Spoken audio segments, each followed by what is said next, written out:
लेते रहेंगे, हमको चाहिए, अरे हक हमारा, उत्तराखंड मांगे, हक हमारा, हमको चाहिए, उत्तराखंड मांगे,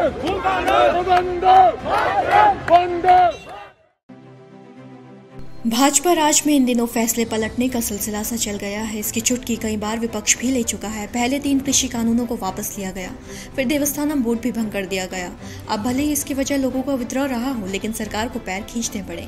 और अगर लगाई जा रही कयास सही निकली तो एक कदम फिर उत्तराखंड में राज्य सरकार को पीछे लेना होगा। ये फैसला होगा भू कानून से जुड़ा हुआ। दरअसल 2018 में भू कानून के रूप में चल रहे उत्तर प्रदेश जमींदारी उन्मूलन एवं भूमि व्यवस्था सुधार अधिनियम 1950 में पूर्व तत्कालीन मुख्यमंत्री त्रिवेंद्र सिंह रावत ने संशोधन करवाया। इरादा था औद्योगिक निवेश को बढ़ावा देने का, लेकिन संशोधन में हुआ ये कि पहले जहां पर्वतीय क्षेत्रों में भूमि खरीदने की सीमा थी वो खत्म हो गई। अगर इस कानून के इतिहास को देखें तो इसमें 2 बार बदलाव किए गए हैं। साल 2002 में राज्य में बाहरी लोगों के लिए भूमि खरीद की सीमा 500 वर्ग मीटर थी। साल 2007 में घटाकर इस सीमा को 250 वर्ग मीटर कर दिया गया। फिर साल 2018 में अधिनियम में धारा 143 का और धारा 154(4)(3) का की उपधारा 2 जोड़ी गई।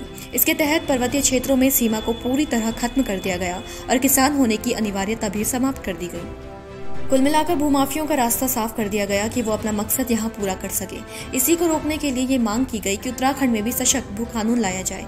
मुख्यमंत्री पुष्कर सिंह धामी ने मांगों को गंभीरता से लेते हुए पूर्व मुख्य सचिव सुभाष कुमार की अध्यक्षता में एक कमेटी का गठन किया था, जिसमें पूर्व IAS अधिकारी DS गर्ब्याल और अरुण कुमार ढोंडियाल के अलावा भाजपा नेता अजिंद्र अजय सदस्य बनाए गए। सीएम ने सदस्यों को ये निर्देश दिए थे कि वो लोगों से सार्वजनिक सूचना प्राप्त कर कानून को लेकर सुझाव मांगे।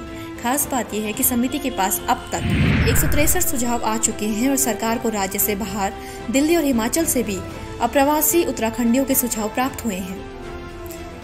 अब सवाल ये है कि सुझाव कहते क्या है।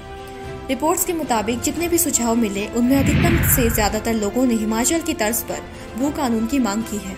ये देखते हुए कमेटी ने 7 दिसंबर को देहरादून में एक अहम बैठक बुला ली है।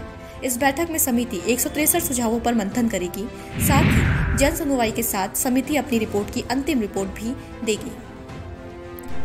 हालांकि इस मामले में जो कमेटी इतनी महत्वपूर्ण भूमिका निभा रही है, आपके लिए ये जानना भी जरूरी है कि उसे गठित क्यों किया गया, क्यों अचानक सीएम धामी को इस मुद्दे पर गंभीर होना पड़ा। अगर आपको याद होगा तो जुलाई में इंटरनेट पर #उत्तराखंड मांगे भू कानून ट्रेंड कर रहा था। ये एक मुहिम थी जिसे कुछ महीने पहले सोशल मीडिया पर उत्तराखंड के युवाओं ने शुरू किया था। बाद में इसमें कई लोग जुड़े और देखते ही देखते प्रदेश भर में उत्तराखंड के लिए सशक्त भू कानून की मांग उठने लगी। इसने अभियान का रूप ले लिया, जिसका मकसद राज्य के उन लोगों को अपनी भूमि बेचने से प्रतिबंधित करना था जिनकी विवशता या भोलेपन को हथियार बनाकर पूंजीपति या भूमाफिया कम दामों में जहां चाहे जितनी मर्जी चाहे जमीन खरीद लेते हैं। ये प्रत्यक्ष और अप्रत्यक्ष तौर पर संपदा और संस्कृति के लिए घातक है।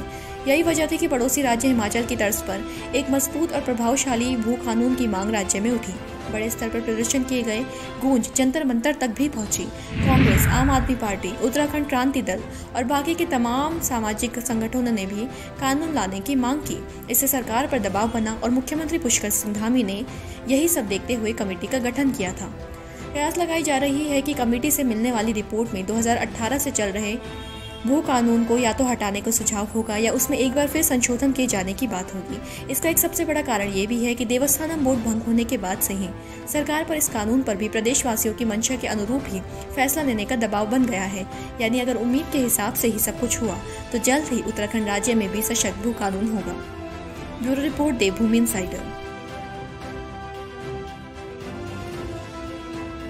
आज ही डाउनलोड करें देवभूमि इनसाइडर ऐप।